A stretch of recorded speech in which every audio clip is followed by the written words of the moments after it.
Hey, I'm Ava. From the moment I met my mother-in-law, we didn't get along. She was rude and condescending, and it was clear she didn't approve of me as her son's wife. Things got worse when my husband encouraged me to buy our first home. He paid for part of it, and my mother-in-law started criticizing every little thing about it. She even bought us ugly decorations that didn't match my style, knowing how much I wanted a beautiful home. The worst part was when she tried to turn my husband against me. She would call him and lie about things I supposedly said or did, trying to make him doubt our relationship. I tried to stay positive and hope things would get better, but eventually, I had to stand up for myself.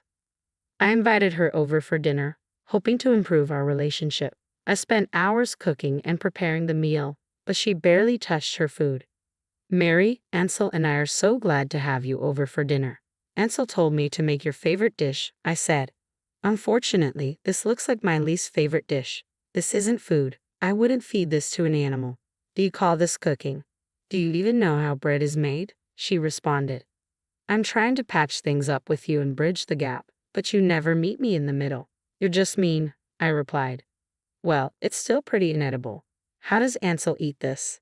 "You should take some cooking classes," she said. "Mary, I put a lot of time and effort into making this meal. Please try to enjoy it," I pleaded. "Fine, I'll try a little more. But you need to step up your game. You don't impress me enough by just being Ansel's wife," she said. "I'm not trying to impress you, Mary. I just wanted to make a nice dinner for us to enjoy together," I said.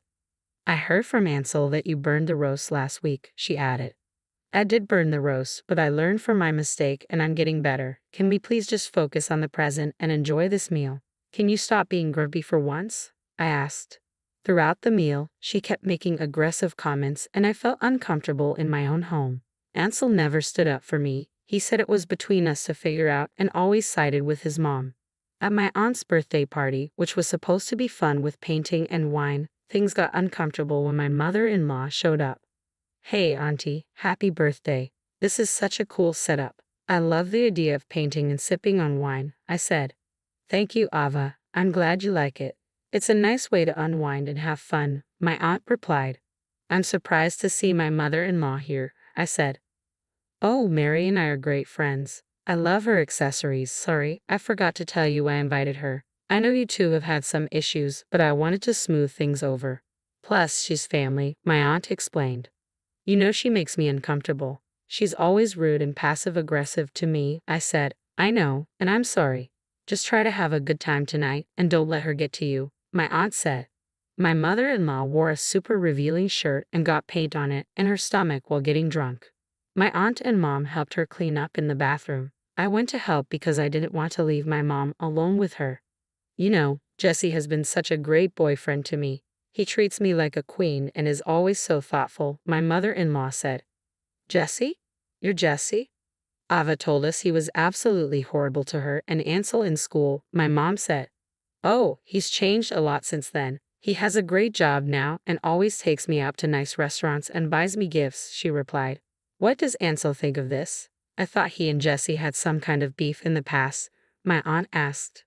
"Oh, he doesn't know. He's too stubborn to let the past go. I'm happy and that's all that matters right now. I'll tell him when the time is right," she said. My husband's old bully Jesse was dating my mother-in-law. Ansel hated Jesse and I knew he would be upset if he found out. I talked to my mother-in-law about it and she got furious. She always made sure that Ansel and I didn't get along, and Ansel never stood up for me, which made me angry.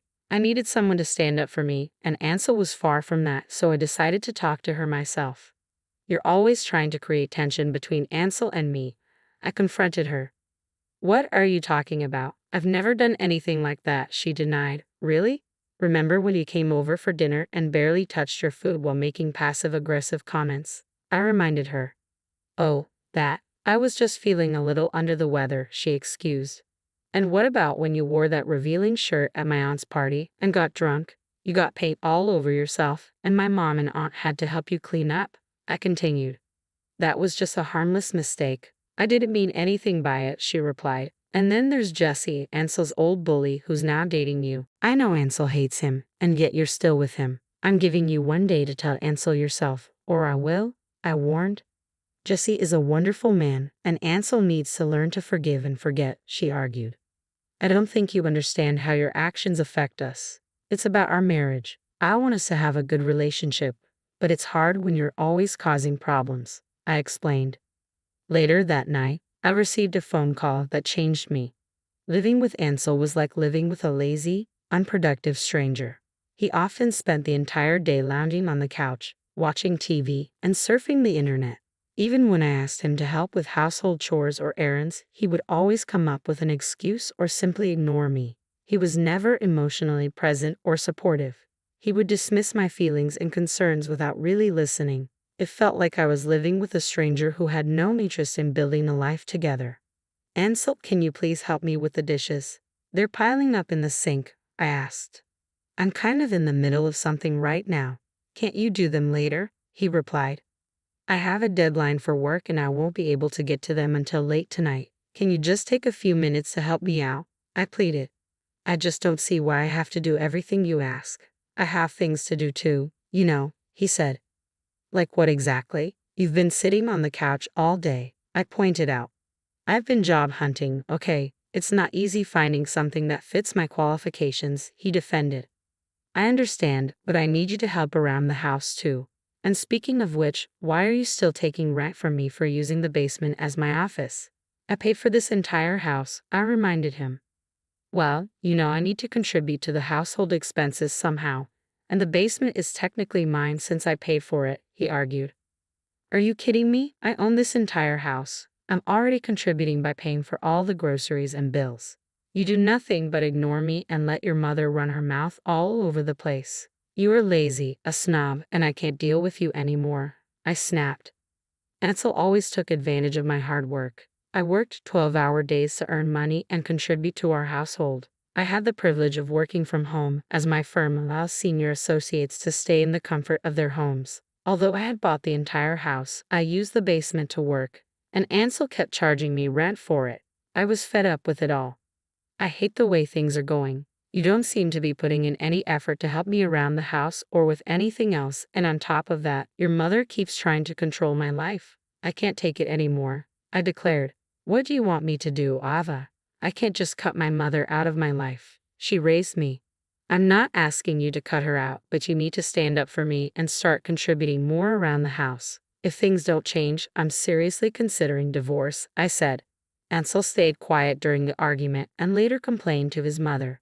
Each time he did, Mary would come back with something rude to say to me, just to get at me. Seeing him there angered me. He had become extremely rude and difficult to deal with. I hated every bit of my day and just wanted an escape. To my surprise, my mother-in-law walked into my house that night and threw divorce papers at my face, flinging them across the room. Look, I know you're not happy with me right now, but you need to understand that I can't let you continue to hurt my husband in our relationship. It's not fair to him or me, I said. Oh, spare me the lecture. You think you're so perfect, but you have no idea what it takes to make a marriage work. You better keep these papers ready with your signature tomorrow. I don't want to hear a squeak from a good-for-nothing like you. You were never going to be good enough for my Ansel. I knew my baby was marrying a witch. Get out of our lives by tomorrow morning. I can't bear the sight of you. Take these papers and be out of his life. You are good for nothing, Mary retorted. That reminds me, you're about to rent out your house and move in with us for the summer. Well, let's see how that goes, she added. Oh, maybe poor Mary doesn't know there are consequences to her actions. Ansel has no money. Everything you have, the gifts, the trips, it's all because of my hard work and money. So don't act like you're some kind of queen who can do whatever she wants. Who do you think paid for that stupid diamond ring? Who do you think pays for your car? I challenged. No, it can't be. You're just spouting lies. What do you mean Ansel has no money? She asked, shocked. I mean exactly what I said. He's been living off my income and the rent he gets from me for far too long, and it's not fair to me either. He's a lazy prick who does nothing but just stakes up the room all day, I replied. Well, that's just ridiculous. Ansel is a man. He's my boy. He would never let you support him like that, she defended. I have been kind enough for a long time, and you've taken advantage of that. Ansel takes advantage of my money, and so do you. You both are just leeches who suck the life out of someone. Someday, when you aren't all old and wrinkly, maybe never. I urge you to see things from my perspective, I asserted. I looked through the divorce papers and knew this was my key to freedom. Then I heard something I never thought I would hear in a million years. Ava, I'm so sorry. Please don't look through the papers. I didn't know this. Please hear me out. I know I've been difficult to deal with, and I'm sorry for how I've treated you, Mary pleaded. Sorry? Ha, that's rich coming from you, I replied. I know, please put it down. I haven't been the best, but I'm willing to change. You never told me about the funds, she continued. You're just a bully. No wonder you and Jesse get along so well. Ansel is just as much at fault here. He's a lazy couch potato, and he takes advantage of me, and you enable his behavior, I said. Please don't sign those papers. I was the one who encouraged him to do all this. Please, I'm begging you, don't leave him. He's my son, and I love him. We can work things out, and the money? We can definitely look into that too. I can live with you, and you can continue paying us rent, she suggested. Pay you rent? In my house? I exclaimed. I can't stay in this toxic environment anymore. You guys are terrible, and I can't even look at your nasty face right now, I declared. It was hard to say, but I knew it was the truth. Ansel emerged from the couch and begged me to stay, but I knew I couldn't continue living like this. I also knew that my mother-in-law would try to talk me out of it, but I wasn't going to back down. As I picked up the papers and walked away from my mother-in-law, my heart was heavy with the weight of my decision. I knew that what I was about to do would change my life forever. I needed so much from Ansel that he could never give me. I wanted to raise a family and be a closely knit unit, but his mother was a nasty old lady, and I couldn't stand her. I called my mom and my aunt because they were the closest to me. I needed to get it off my chest. Who else would understand me better? I don't know what to do anymore. Ansel just sits around all day doing nothing. He doesn't help with the chores or contribute to the household in any way. I pay rent in my own house so that he can have an allowance, and Mary is a nightmare, I vented. Have you talked to him about it? My mom asked. Yes, but he gets defensive and says he's trying his best, but can see he's not putting in any effort, I replied. That's not fair to you, Ava. You work hard to earn your own money, and he should be contributing too, my aunt added. Exactly. It's frustrating to see him act this way, especially since his mother so easily manipulates him. I want to talk to him and see how it goes, I said. I reached home and received several voicemails from Mary begging me to stay. Do you even know about this? Is it something you want to fight about again? God, you're annoying. Tell me, Ansel said. Wow, the whole family is crazy, huh? Anyway, your mother is dating Jesse. Plus, thanks for never telling me that you've wanted a divorce for the longest time, I retorted. She's dating Jesse. She knows how horrible he was to me. How can she do this to me and Ava? With your nagging, I don't want to be with somebody like you. My mother was right. You are not good enough for me. I don't want to sign the papers, but you are unbearable. I don't know why I even bothered to beg you to stay. I can do just fine without you. I'm a man. I can support myself, Ansel declared. I am not good enough for you. Have you taken a look at yourself? You haven't showered in 5 days because not a single job notification has come in. You've been on unemployment forever. It's pathetic to see you like this, I said. Ansel finally looked at me. What do you think about me, Ava? Are you leaving me? We just wanted to frighten you. If I told you how you made me feel, you would reconsider. The papers were a way to show you that you were being difficult and terrible to me. We were trying to teach you a lesson, Ansel said, his voice tinged with desperation. Wow, I can't even begin to start with you guys. You're insane, and I can't believe this is happening. I have signed the papers and have also called my attorney. You will hear from him soon. I want you out of this house by 5 p.m. today. Here's the $20,000 you paid for that stupid basement, I said, throwing the money at Ansel's face. Mary stood at the door, staring at me in shock. I won't sign the papers, Ansel declared defiantly. Okay then, you leave me with no choice but to report your mother for abuse and theft to the authorities. You both have been stealing from me and asking me to pay rent in my own house, I threatened. What about us? What about our life? Ansel asked, his voice breaking. Good luck with it. I hope you don't end up starving under a bridge. Do not ever contact me again. I want you out by tonight, I said firmly. As I walked away, I heard Ansel muttering that none of this was fair to him and that I was just being mean. Mary kept begging me to stay, falling at my feet, but I knew leaving them behind was the most important thing I could do for myself. Ansel was a person I had put on a pedestal. I needed to realize that he was human, and a terrible one at that. Leaving him and kicking them out of my house would be the most peaceful decision I had ever made for myself. This was not an easy decision. I still ponder over it and feel terrible for the same. I had spent far too long being taken advantage of and manipulated, and I was ready to move on and start a new chapter. After they left, I began to focus on myself and my happiness. I bought a new home in a different city and started to build a life that was entirely my own. I began to work on my firm with a few colleagues from my workplace, and the process of building a business from scratch was challenging but exciting. Everything was growing for me, and I wanted to expand further. Yay! I'm impressed by what you've accomplished so far with the firm. You've been working tirelessly, and it's really paying off, Ethan, one of my colleagues said. Thank you so much, Ethan. It's been a lot of hard work, but it's all worth it. I'm so excited about what the future holds for us, I replied. Speaking of the future, have you thought about expanding the firm? Maybe bringing on more employees or opening up another location, he asked. Actually, I have. I've been doing some research, and it's a possibility. I'm still in the planning stages, but I'm considering it, I said. I also adopted a son who brings joy and light to my life every day. He's my bottle of sunshine, and I love him so much. He and I love spending time basking in the sun at the park. As for Ansel and Mary, I had completely cut them out of my life. Mary would occasionally call and ask for money. You took everything from us. We've been reduced to nothing. Ansel and I are struggling to make ends meet. We're living in a motel and running out of money. Send us money. You owe us enough to help us out, Mary pleaded. I owe you nothing, and I'm sorry to hear that. I will not be able to help you financially. You and Ansel need to take responsibility for your own lives, I replied firmly. This lazy man has been sitting around doing nothing. I have been working tirelessly to do odd jobs here and there. No one's hiring him, she said, exasperated.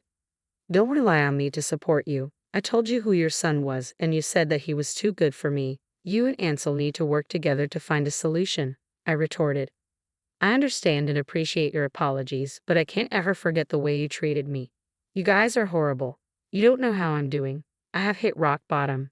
Jesse refuses to talk to me. I have nothing in my life. Let me tell you what happened.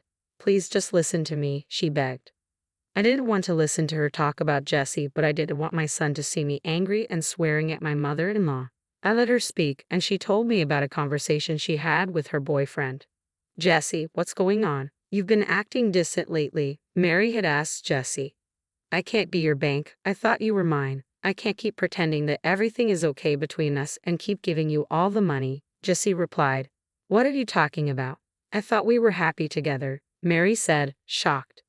You're old, and I was with you for your money. I can't do this anymore. I found out that marrying you would never get me the fortune Iva's father left her because you and the pig Ansel are so pathetic, Jesse explained coldly. What? How could you say that? I thought you loved me, Mary cried. I just needed money until I could score a hot chick who's as old as me. Your health keeps declining, and I can't keep up with the medical bills. You were old and expensive to handle, Jesse said harshly. Well, Mary, that's tough, but we are not your enablers. Get a life and do not ever contact me again. It sucks to know you guys are in the worst era of your life and nobody is ready to help you. I hope Ansel gets that job as a janitor, I said, ending the conversation. I blocked her after this and never spoke to her again. I recently found out that my ex-husband finally got a job as a janitor at a school and has been in the worst financial crunch ever. Living paycheck to paycheck is something I can understand, but I have no sympathy. He took advantage of me and my money, and I was so glad this phase was behind me. Mary and Ansel live in a shelter now and will slowly be kicked out onto the streets. Ansel has already lost his place in the shelter and lives under a bridge close to it. Mary has managed to enable her benefits by being an elderly woman to stay in the shelter. As for me, I bought a new home with a different address. I did not want to live in that old house. I have also signed on new clients, and my son and I love swimming, so I bought a home with a pool and a yard to play with my sunshine.